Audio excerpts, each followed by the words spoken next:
Assalamualaikum warahmatullahi wabarakatuh. Saya Salsabila Putri. Di sini saya akan menjelaskan tentang studi kasus yang telah saya pilih yang berjudul COVID-19 and Our Economy.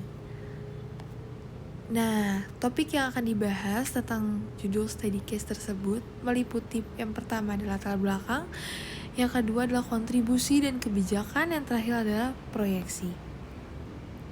Nah, yang pertama kita akan membahas tentang latar belakang. Latar belakang dari judul ini kita akan membahas tentang pandemi COVID-19 dan konflik di Ukraina. Jadi dampak dari kedua masalah ini adalah ketidakstabilan ekonomi global, pembatasan, penurunan, pertumbuhan, dan kenaikan harga komoditas yang telah terjadi. Nah, dari hal-hal ini Indonesia juga terkena pengaruh dan dampaknya gitu.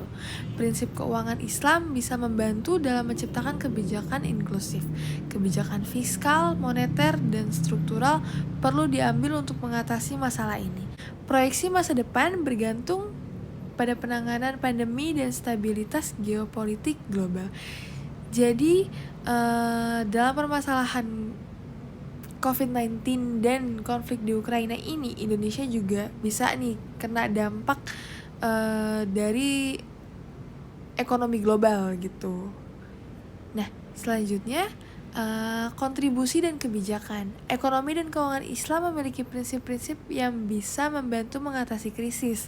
Misalnya, prinsip keuangan Islam yang menghindari riba dan lebih menekankan kepada keadilan sosial dapat membantu dalam merancang kebijakan yang lebih inklusif dan berkelanjutan.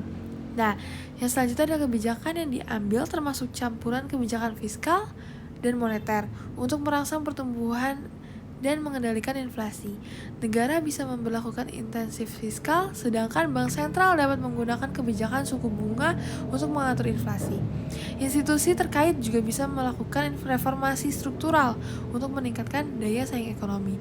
Nah, jadi kontribusi dan kebijakan yang dilakukan oleh Indonesia kepada masalah tersebut adalah kebijakan-kebijakan yang diambil, termasuk kebijakan fiskal dan moneter. Nah, BI juga atau Bank Sentral juga bisa menggunakan kebijakan-kebijakan yang baru gitu loh, kebijakan suku bunga contohnya, untuk mengatur inflasi, karena masalah ini juga berhubungan dengan ekonomi di negara kita sendiri gitu. Nah, selanjutnya adalah proyeksi. Proyeksi di masa depan akan sangat bergantung kepada bagaimana dunia mengatasi pandemi COVID-19 dan kondisi geopolitik global. Jika upaya penanganan pandemi lebih berhasil dan stabilitas geopolitik tercapai, pemulihan ekonomi global bisa terjadi lebih cepat. Namun, ketidakpastian masih ada, sehingga proyeksi jangka panjang bisa bergantung pada intervensi kebijakan dan evolusi situasi global. Nah, dalam masalah tersebut, kita tuh pasti akan ada bertemu entah itu hal yang berhasil atau yang tidak.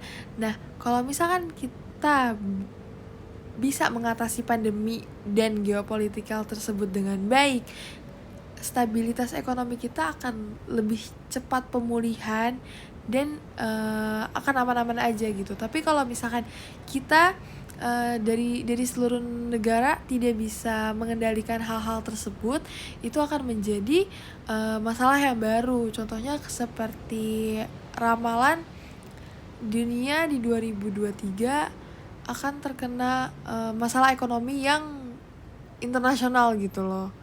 Tapi ternyata sampai sekarang kita di penghujung akhir tahun 2023 itu masalah itu tidak terjadi. Mungkin salah satu faktornya adalah kita semua bisa mengatur hal-hal tersebut gitu loh. Kita bisa keluar dari permasalahan tersebut yang disebabkan oleh salah satunya COVID-19 gitu. Nah, begitu penjelasan dari saya tentang study case yang saya ambil tentang pembahasan COVID-19 dan masalah geopolitik. Sekian, terima kasih. Wassalamualaikum warahmatullahi wabarakatuh.